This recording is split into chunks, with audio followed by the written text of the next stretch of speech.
مسلمانوں کی جنگ ہو رہی تھی۔ اللہ پاک نے جیسا کہ ارشاد فرمایا کہ وَلَا تَقُولُوا لِمَن يُقْتَلُ فِي سَبِيلِ اللَّهِ أَمْوَاتٌ بَلْ أَحْيَاءٌ وَلَٰكِن لَّا تَشْعُرُونَ، کہ جو اللہ کی راہ میں شہید ہو جاتے ہیں وہ زندہ ہیں اور ان کی زندگی کا تمہیں شعور نہیں۔ اسی طرح کے واقعات ملتے ہیں اسلامی جنگوں کے اندر، اور جو اللہ کے نیک اور پیارے لوگ ہوتے ہیں وہ شہید ہونے کے بعد بھی زندہ ہو کر اپنی زندگی کی شہادت پیش کرتے ہیں۔ ہرکل کی ایک جنگ تھی۔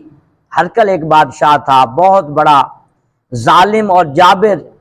عیسائی یہ بادشاہ تھا، اور مسلمانوں کے ساتھ اور اہل اسلام کے ساتھ اس نے بڑے مظالم کیے، بڑے ان کے پر ظلم کیے، اور مسلمانوں کو مارنے کی اور اسلام کو صفحہ ہستی سے مٹانے کی اس کی بھرپور کوشش رہی۔ یہ جنگ ہو رہی تھی اسلام کی اور کفر کی، اور اسی جنگ کے دوران کچھ مسلمان گرفتار ہوئے اور ہرکل کی فوج نے ان کو گرفتار کیا اور ہرکل کے دربار میں ان کو پیش کیا۔ اب یہ 3 شہزادے تھے، 3 مسلمان تھے، اللہ کے محبوب کے دیوانے تھے، اور اللہ تعالیٰ کی توحید کو ماننے والے تھے، اور اللہ وحدہ لا شریک کے نام پر اپنی جان قربان کرنے والے تھے۔ 3 نوجوان انہوں نے گرفتار کیے اور ان کو اس بات پر آمادہ کرتے رہے کہ تم مذہب اسلام کو چھوڑ دو، اسلام کی تعلیمات کو چھوڑ دو، شریعت محمدیہ کو چھوڑ دو، قرآن پاک کا انکار کر دو،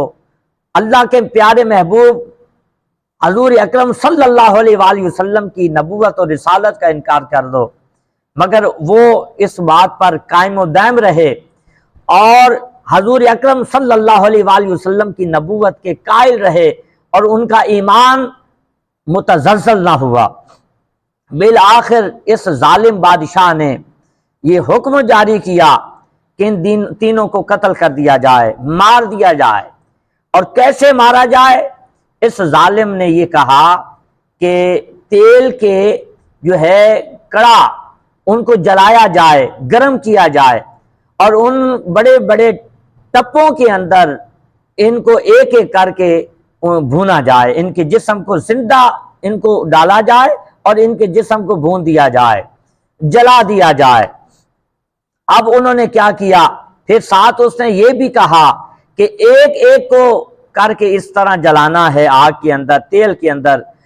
تاکہ ایک آدمی جو ہے اپنے جو ہے مرنے والے کی زندگی کو اور اس کی موت کو دیکھے، اس کا جلنا دیکھے، تاکہ ہو سکتا ہے ایک تو جل جائے اور دوسرا اس کے جلنے کی جو حالت کو دیکھ کر ہو سکتا ہے وہ مذہب اسلام کو چھوڑ جائے۔ اسی طرح پھر دوسرے کو جلایا جائے، اسی طرح پھر تیسرے کو جلایا جائے۔ اب اس طرح ہوا، انہوں نے آگ جلائی، آگ کے اوپر انہوں نے تیل کو گرم کیا، اور ایک نوجوان کو، ایک ساتھی کو انہوں نے اس کے اندر ڈال دیا، اور دیکھتے ہی دیکھتے وہ وہاں پر جل کر راکھ ہو گیا اس تیل کے اندر۔ دوسرا بھائی دیکھ رہا ہے، وہ کہتا ہے ہماری لاکھوں جانیں محمد مصطفیٰ کے دین پر قربان ہو جائیں، یہ کوئی ایسی بات نہیں، کوئی مشکل نہیں ہے، ہم جانیں تو دے سکتے ہیں مگر محمد مصطفیٰ کے دین کو نہیں چھوڑ سکتے، آقا کائنات کی نبوت کو نہیں چھوڑ سکتے، اللہ وحدہ لا شریک کی شریعت مطہرہ کو نہیں ہم چھوڑ سکتے۔ اس کو جلا دیا۔ پھر دوسرے بھائی کو اسی طرح انہوں نے آگ کے اندر جلایا، اس تیل کے بڑے بڑے ٹپوں کے اندر اس کو ڈال کر جلا دیا۔ اب تیسرا بھائی دیکھ رہا ہے، اب اس کی باری ہے۔ ایک وزیر آگے بڑھا اور اس وزیر نے آ کر کہا کہ اتنا نوجوان، خوبصورت نوجوان، میں نہیں چاہتا کہ یہ جل کر راکھ ہو جائے، میں کوشش کرتا ہوں کہ اس کو اسلام سے ہٹایا جائے، اسلام سے اس کو منحرف کیا جائے۔ میری ایک نوجوان لڑکی ہے، میں اس کو اس کے سامنے پیش کر دیتا ہوں، یہ اہل عرب میں سے ہے، اور اہل عرب نوجوان لڑکیوں کو بڑا یہ ایکسپٹ کرتے ہیں، قبول کرتے ہیں، اور میں اپنی نوجوان لڑکی کو پیش کرتا ہوں، ہو سکتا ہے یہ اس کے عشق میں آ کر اسلام چھوڑ جائے، محمدی دین کو چھوڑ جائے، آقا کائنات کی شریعت کو چھوڑ جائے، ہو سکتا ہے یہ اس کی محبت میں اور اس کے عشق میں گرفتار ہو کر شریعت محمدیہ کا انکار کر دے۔ سب نے کہا ٹھیک ہے۔ اب اس رات کا وقت ہے، اس نے نوجوان اپنی بیٹی کو جو ہے اس کو میک اپ کر کے بنا سنوار کر اس نے اس کے کمرے میں اس کو داخل کر دیا۔ اب وہ نوجوان لڑکی ساری رات اس کے سامنے وہاں بیٹھی رہی۔ وہ نوجوان، میرے آقا کا عاشق، میرے آقا کا غلام، میرے آقا کی نام پر اور نبوت پر اپنی جانیں قربان کرنے والا، وہ نوجوان بیٹھا ہے، اللہ کے ذکر میں مشغول ہے، قرآن پاک پڑھ رہا ہے۔ وہ ساری رات اس کو بلاتی رہی مگر اس نے نگاہ اٹھا کر اس کی طرف نہ دیکھا، قرآن پاک کے تلاوت میں مشغول رہا، ذکر خدا میں مشغول رہا، اللہ کے عبادت میں وہ مشغول رہا۔ اب صبح کا وقت ہوا، اس کے باپ نے، والد نے، جو وزیر تھا، اس نے پوچھا بتاؤ کیا رزلٹ آیا ہے؟ اس نے کہا کہ اس رات کا رزلٹ تو کوئی نہیں آیا، ہو سکتا ہے شاید اس کی عبادت کی رات ہو، ان کے مذہب میں کوئی ایسی عبادت اور ریاضت کی رات ہو، وہ مشغول رہا، اس نے تو نگاہ اٹھا کر میری طرف نہیں دیکھا، ہو سکتا ہے اس رات اس کی عبادت تھی وہ اس نے کر لی، اگلی رات جو ہے پھر میں اس کے کمرے میں جاؤں گی۔ وہ پھر اگلی رات بن سمر کر اس کے کمرے میں آ گئی، اس نے پھر بھی اس کی طرف نہیں دیکھا، ساری رات اسی طرح عبادت میں گزار دی۔ چلتے چلتے اسی طرح کئی دن گزر گئے، کئی راتیں گزر گئیں، وہ نوجوان کی جو ہے عبادت اور ریاضت میں فرق نہیں آیا، اور وہ نوجوان لڑکی اس کے کمرے میں جاتی رہی مگر اس نے نگاہ اٹھا کر اس کی طرف نہیں دیکھا۔ بالآخر وہ نوجوان لڑکی بڑی مائل ہوئی اس کی طرف اور اس نے کہا، اے نوجوان، کون سا ایسا عشق ہے، کون سا ایسا حسین و جمیل ہے جس کے عشق میں تو گرفتار ہو چکا ہے؟ اور میں ایک ایسی حسین و جمیل عورت ہوں، میری طرف تو لوگ جو ہے تمنائیں کرتے ہیں مجھے دیکھنے کی، اور ان کی تمنا ہوتی ہے کہ ایک دفعہ میری وہ جھلک دیکھ لیں، مگر اے نوجوان اتنے دن گزر گئے، میں ساری رات تیرے کمرے میں تنہا بیٹھتی ہوں مگر تیری نگاہ میرے حسن کی طرف نہیں اٹھتی، تیری نگاہ میرے چہرے کی طرف نہیں اٹھتی، تیری نگاہوں میں کون سا ایک ایسا حسین و جمیل بس چکا ہے کہ جس کے حسن نے تمہیں میرے حسن کی طرف مائل نہیں ہونے دیا۔ اس نے کہا، اے خاتون، اے نوجوان، میں اللہ وحدہ لا شریک کی شریعت کو ماننے والا ہوں،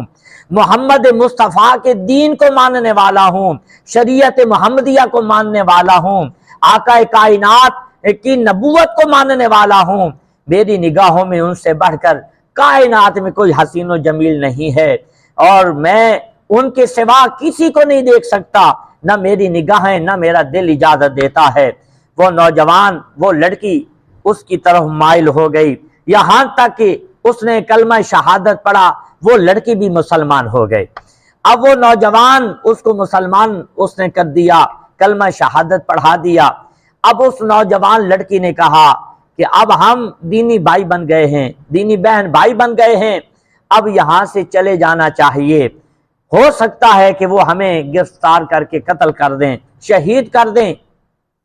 میں تو آئی تھی تمہیں اسلام سے ہٹانے کے لیے، مگر تیری عبادت و ریاضت اور تیرے اندر جو عشق مصطفیٰ ہے اس نے مجھے بھی تیرے طرف مائل کر دیا، تیرے اسلام کی طرف مائل کر دیا۔ اب اس طرح کرتے ہیں، یہاں سے چل نکلتے ہیں، کہیں دور کسی جنگل میں جا کر بسیرا کریں گے اور یہاں سے بھاگ جاتے ہیں۔ اب وہ کہنے لگی ٹھیک ہے جاتے ہیں۔ جانے سے پہلے اس نے نوجوان کو کہا کہ میں چونکہ ایک وزیر کی بیٹی ہوں، میں استبل سے 2 گھوڑے لاتی ہوں، ان 2 گھوڑوں پر بیٹھ کر ہم یہاں سے چلے جاتے ہیں۔ وہ بھاگتی گئی، وہاں سے 2 گھوڑے لے کر آ گئی، ان پر وہ دونوں بیٹھ گئے، ایک پر وہ نوجوان بیٹھ گیا، ایک پر وہ نوجوان لڑکی بیٹھ گئی، اور وہ جنگل میں بھاگ رہے ہیں۔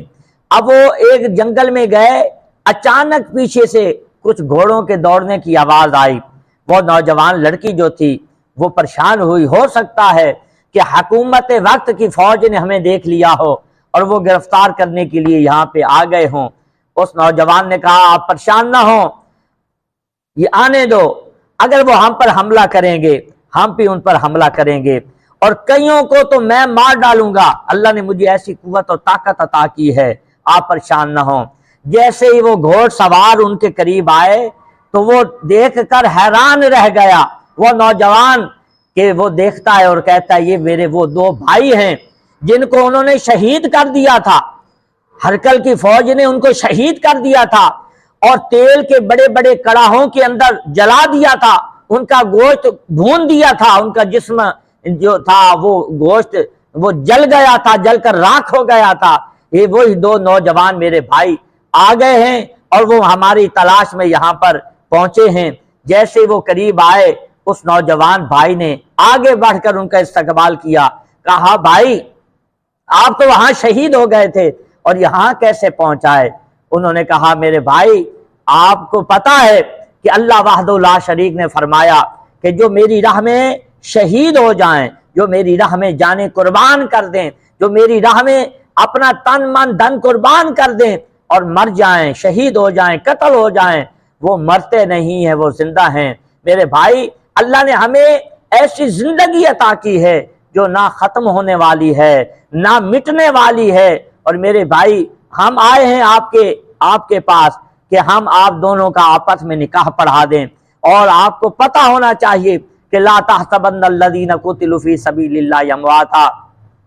بل احیاء عند ربہم یرزقون، کہ اللہ کی راہ میں مرنے والے وہ زندہ ہیں اور ان کو زندہ لوگوں جیسا رزق ملتا ہے۔ میرے پیارے مسلمان بھائیوں اور بہنوں، دیکھو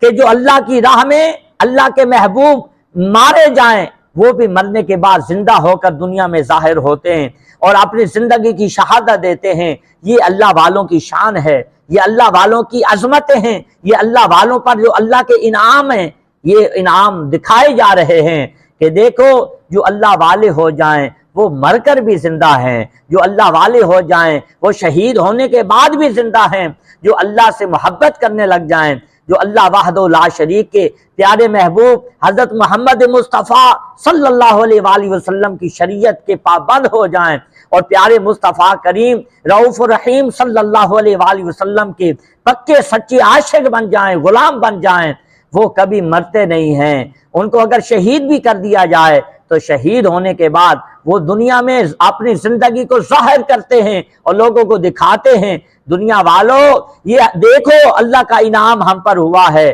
کہ جو ہم محمد مصطفیٰ آقا کائنات صلی اللہ علیہ وآلہ وسلم کے نام پر ہم نے اپنی گردن کٹوائی ہے تو اللہ نے ہمیں دائمی زندگی عطا کر دی ہے، اور یہ اس کا ہم پر انعام ہے اور اس کا ہم پر کرم ہے۔